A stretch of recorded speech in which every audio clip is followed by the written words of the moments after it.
चले पति के प्रसाद स्वर्ग मिले सी नारी को।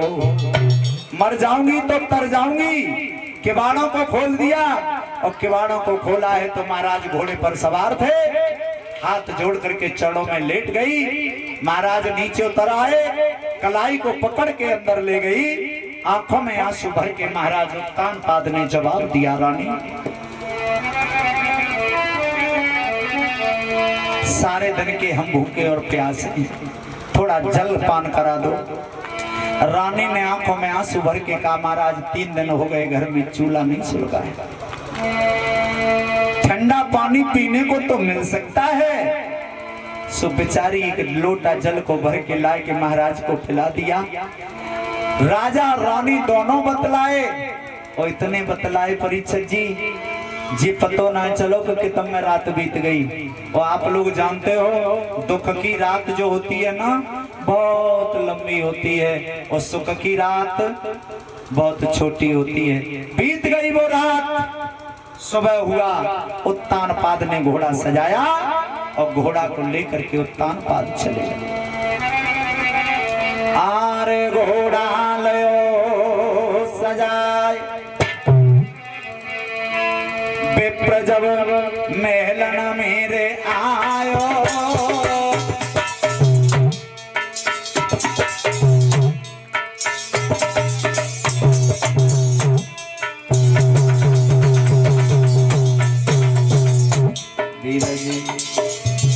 घोड़ा लयो सजाए, विप्र जब मेलन में आयो।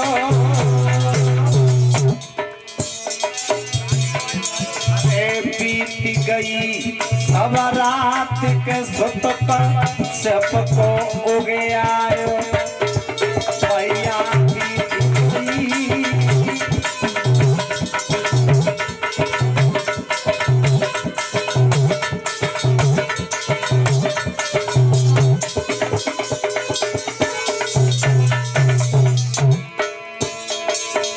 जैसे ही भास्कर भगवान ने पूरब में आंखें खोली हैं, महाराज का घोड़ा महलों के नजदीक में है।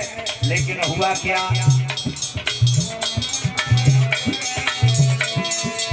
खोले जब फाटक को दियो,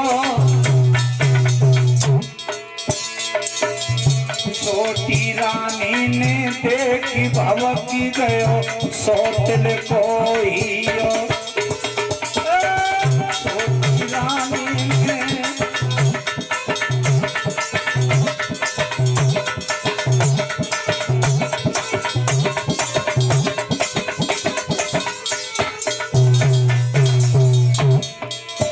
जैसे ही छोटी रानी ने उत्तानपाद का घोड़ा देखा,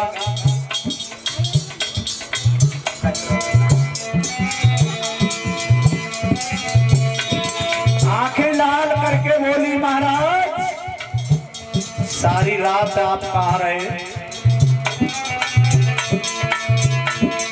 कसम जाने बबोला की रे भाई,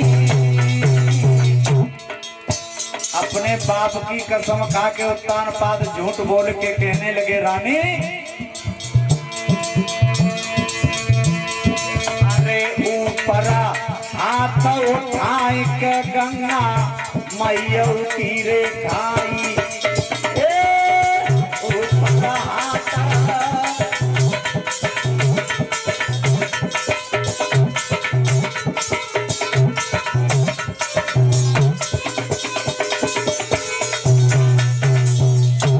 माताओं। जैसे ही छोटी रानी ने आंखें लाल करी, महाराज डर गए। कसम खाई अपने बाप की, गंगा मैया को बीच में लगाया, सौगंध खाता हूँ सारी रात तेरे महल पर खड़ा रहा। रानी बोली, महाराज महल पर खड़े रहे, तुमने दरवाजा नहीं खटखटाया? बोले, खूब चिल्लाए, तुम इतनी तेज सुसियाई गई वकूल रगी हवा में, तुमने दरवाजा नहीं खोला। रानी बोली, महाराज झूठ बोल रहे हो, और शास्त्रों में ऐसा बताया गया है परीक्षित, 4-5 जगह झूठ बोल जाओ तो कोई पाप नहीं होता। कौन सी जगह बता दो? तुम्हारे झूठ बोलवे से काऊ की फांसी बच जाए, फांसी तो झूठ बोलो, कोई पाप नहीं। तुम्हारे झूठ बोलवे से काऊ लड़की की अच्छे घर में शादी हो जाए, झूठ बोल जाओ, कोई पाप नहीं हुआ करता।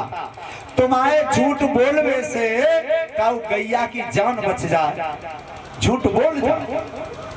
और ध्यान रखियो, सबसे ज्यादा अपनी पत्नी के सामने झूठ बोल जाओ तो बाऊ में कोई पाप नहीं होता।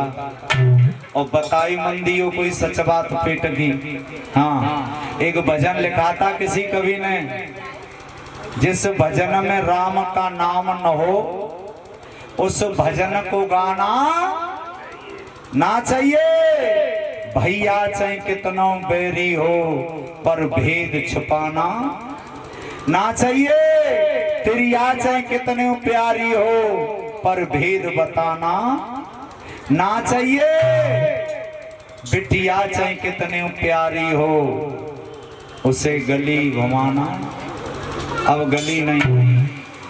बिटिया चाहे कितनी प्यारी हो उसे मोबाइल दिलाना ना चाहिए। बेटा चाहे कितना प्यारा हो उसे सिर पे चढ़ाना ना चाहिए।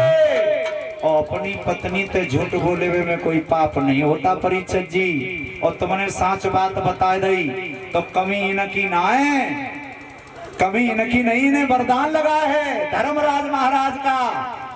जब धर्मराज महाराज भीष्म पितामह का अंतिम संस्कार कर रहे थे, सारे परिवार वालों को जलपान करा रहे थे, उस समय जब कर्ण का नाम नहीं लिया तो कुंती की आंखों में आंसू आ गए। कुंती रोई। धर्मराज ने पूछा, मां तुम क्यों रो रही हो? जवाब दिया, तेने कर्ण के लिए जल नहीं पिलाया।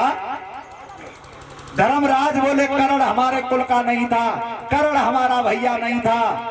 तो कुंती ने लास्ट में कहा, बेटा जिस कर्ण को तू अपना भैया नहीं मान रहा है वो कर्ण तेरा बड़ा भैया था, लेकिन यह समाज के डर से मैंने ये बात आज तक तुझसे छुपा करके रखी। धर्मराज बोले, मां ये बात तेने छुपा ली, आज के अलावा अपनी माता बहनों को श्राप देता हूं, चाहे कितनी अच्छी बात हो चाहे कितनी बुरी बात हो, हमारी माता बहनों के पेट में नहीं रुकेगी। ये धर्मराज का श्राप है, दोस्त तुम्हारा नहीं है। और हम तो कहेंगे भैया मैया बहना पेट की बड़ी साफ है, बात मिली ना है, पानी तो रुक जाने के दे रहने के पेट में बात ना रुके, जिनके तब में है कि लेकर जाते फुर।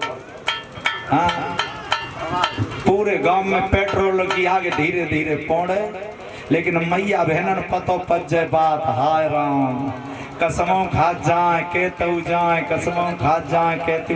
और कचो कचो माता तो ऐसी हैं, कोई ना सुन रो तो पर रत्ते में बरबरात जा रही हैं, अड़ोसी पड़ोसी तो सुने हो ही घर में, और सुन ली तो पूरे गांव में फुर्र होनी है। हाँ ध्यान देना, लेकिन ध्यान देना उत्तानपाद महाराज को कुछ क्रोध आया, और क्रोध में बाने तलवार निकाली, सोई मुस्कुराए के बोली, काहे को गुस्सा है रहे हो?